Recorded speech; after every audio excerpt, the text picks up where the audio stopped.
Absolutely. I think we're all touching upon this concept of allyship, and I think what goes along with that is who carries the burden to educate, to change, to make a difference.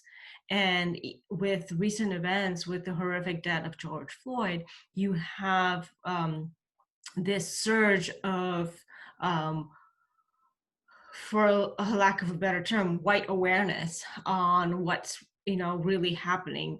And I see even in my social media feeds, people that identify as white, coming to an understanding of, what can I do? This is horrific, and some even asking,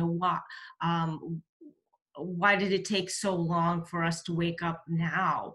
And we're waking up now, and the yes, that's the surge and the awareness is will certainly help, but there's still folks that are not awake, that need to realize that the burden does not lie on the marginalized populations to make this change. It's systemic. It lies with those who hold the privilege, and even within the identities, as we've talked about, there might be folks that hold more privilege than others. So how do you, whether it's not necessarily privilege of skin color, but privilege of access to resources, privilege of where you are in certain societies, or access to different financial abilities, or resources, just period, resources. And thinking about allyship, we've seen it range from, of course, social media stands, which are powerful in that they are viral and that they feel supportive. But it really, when it comes down to sometimes those moments, is trusting that they're there. And so when we think of ally strategies, and we are all, educators of people of color, what is the ask of an ally at this point? So as you're talking, I think this idea, and I think it was mentioned the other examples, is ask of an allyship. It really was talking about a bystander. So we had that bystander, you're talking about bystander effect too, is like someone else was gonna do it, or you expect someone else to step up. And so I think that as a ally, and for us as well, I mean, we're allies for other groups as well, it's just for everyone has accountability and responsibility, is that make yourself known. If you see something, then just say, hey, or, extract that person out from and say, do you need help? Can I come? Can you come with me? Help me? Whatever it is, but don't stay silent. We're asking people just to stand up. Even if just say, whatever it is, just say, stop it, just anything. You don't have to confront the person, but please speak up and say, this is not okay, right?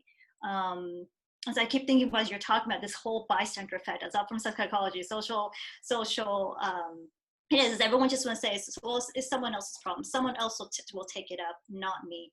But this is not the time anymore. It's everyone's job right now. I was just going to say that I think we, at least we panelists, at some level have the privilege. Privilege comes with social responsibility. That's my mantra. It's not just enjoying the privilege. What can I offer so that I can model good behavior for people, young people, my colleagues, and I guess that I would say giving space for both parties. Sometimes allyship, I have to say that sometimes I get overwhelmed when my white allies are constantly asking, what can I do? I think we have to have a moderation. Jumping into help, to me, that rescue mentality sometimes backfires.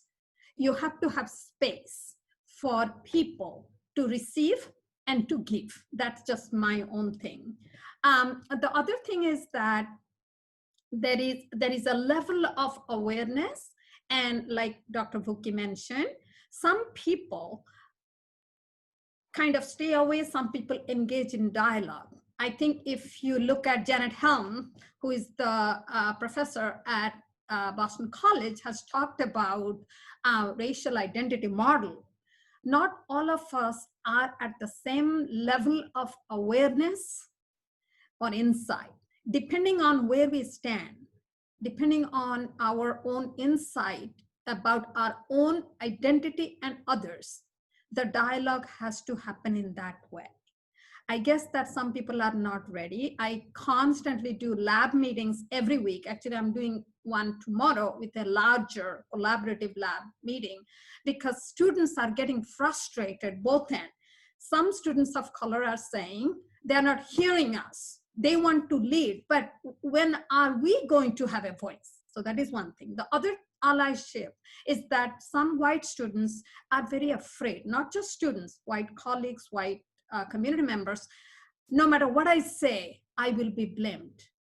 So in a way, we just have to co-create depending on level of awareness and intentionality. If the intention is there, not jumping into, but asking for space.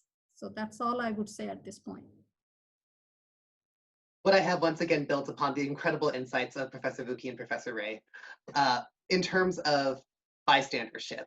So in the model of bystander intervention that we have, it's about individuals jumping in to do something. That's important, and we also need to frame it through this lens of helping each other out and building together. Right, so in this moment, as we think about the social media response to the current 2020 movement for Black Lives, there, on the one hand, is a lot of what people call performative allyship, of very loudly wanting congratulations for becoming aware of issues that people have known about for a long time. So an important part of being a bystander is not expecting to be the hero of the situation, but doing it because it's something that is just and something that benefits everyone, to take the privilege that you have or to take the feeling of protection and risk it on behalf of another person. I was having a conversation with my best friend last night about this conversation on COVID xenophobia. She's a mental health professional, and she and her organization have a lot of conversations about viewing the pandemic and all of its manifestations through the lens of trauma. So instead of thinking about this individual harm, thinking about this larger event that's happening and the way that people are being impacted by that in ways that cannot just be individualized or personalized. And so thinking through the lens of trauma requires focusing compassion forward, right? So instead of centering your own feelings in this moment. So for example, if you don't identify as Black or African American, and if you don't identify as Asian or Asian American, no longer having the knee-jerk response of this is 2020, because as we've seen, we are neither progressing nor regressing. Racism and xenophobia in America has always been this way. It's just that now you're being invited into seeing it. So as Professor Ray was saying, I too am tired of being your token explainer of things that are happening, because as we shared earlier, there are many intellectuals, artists, and activists who have made this information widely available. So one thing you can do is become educated yourself and really think about these questions that you have and know that there are resources out there that want to help. In the most immediate sense, there's bystander intervention training happening on Zoom to really equip you with the information and tactics that you need as this thing that you can do in this moment. So as my best friend says, check your response and don't ask someone who's directly affected to change their response. So I'd like to add to that. This is like a very enriching conversation. So again, as things are being said, it's like, so I think, Gloria, we were talking about in our WJC too, is that having everyone, every professor, everyone having accountability to have these difficult conversations, whether within staff, faculty, or within students. So I think that, again, with the bystander intervention training, there's guides out there as well about having these difficult conversations, being vulnerable, taking risks, or saying, I don't know what to do, or I don't know what to say, so I think we all have to start having these conversations and not hide away, right? And so I think I like what you said. It's like, educate yourself, do your homework first before you go and ask of someone else to do it for you. I think that's great.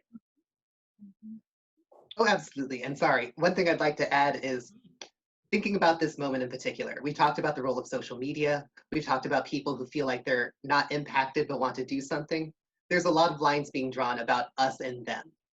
Yeah. And it may not be the same us and them of xenophobia, but there is this way we're talking about a them like Black communities organizing and their allies, or a them of Asian and Asian Americans who are increasingly reporting moments of bias incidents and hate crimes that are not being in any way followed up on.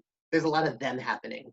And I want us to reimagine what us and them can mean in this moment if we thought of a larger us, where the us also doesn't colonize the experience of those who are directly impacted. So thinking about empathy as a mode of healing.